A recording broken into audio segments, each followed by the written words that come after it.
আজকে রান্নাটা শুরু করছি আলু ভাজা দিয়ে। এটা ডিম ঝোলের আলু একটু বড় করে ডুমো ডুমো করে কেটেছি, আর একদিকে ভাত বসিয়ে দিয়েছি। আর এই পেঁয়াজ রসুন, পাশে চিংড়ি, এই যে মোচা আর ডিমের ঝোলে একই মশলা লাগবে, সেই জন্য বেশি করে পেঁয়াজ রসুন আদাগুলো কাটা আছে। প্রথমে চিংড়িগুলো ভেজে নিলাম মোচার জন্য। চিংড়ি ভাজা হয়ে যাওয়ার পর আর একটা মেনু হবে, সেটা হচ্ছে রুলি মাছের ঝাল। এই জন্য রুলি মাছগুলো আমরা এখানে রুলি মাছ বলি, আর অন্য কোথায় কে কী নামে পরিচিত এই মাছটা জানাবে কমেন্ট করে। এই মাছ নোনা মাছ, এই মাছের একটু ঝাল ঝাল বানাবো ফ্রাই। এটা খেতে সবাই ভালোবাসে, সবাই বলতে আমি আর আমার হাজব্যান্ড খেতে ভালোবাসি নোনা মাছটা।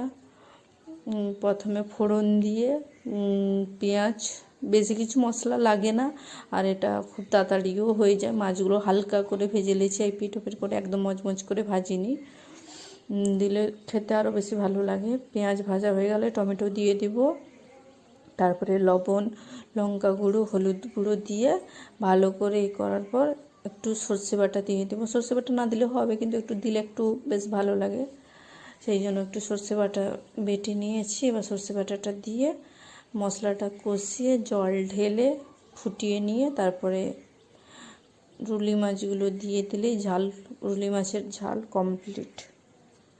রুলি মাছের ঝাল দিয়ে পাশে হচ্ছে, আর এক পাশে মোচাটা আলু বেগুন দিয়ে যেটা কাটা আছে ওটা সেদ্ধ হচ্ছে।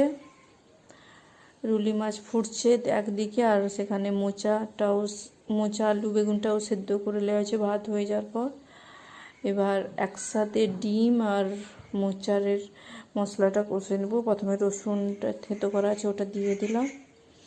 রসুন একটু ভাজা ভাজা হয়ে গেলে পেঁয়াজ দিয়ে দেবো। পেঁয়াজ ভাজা হয়ে গেলে টমেটো আদা বাটা দিয়ে দিব, দিয়ে ওটা ভালো করে কষানো হয়ে গেলে নুন হলুদ যেরকম মশলা দেওয়া হয় সেভাবে দিয়ে মশলাটা কষে নেব। দুটো তরকারির মশলা যেহেতু একই লাগে, সেই জন্য একসাথে দুটো তরকারি মশলা কষে নিলাম।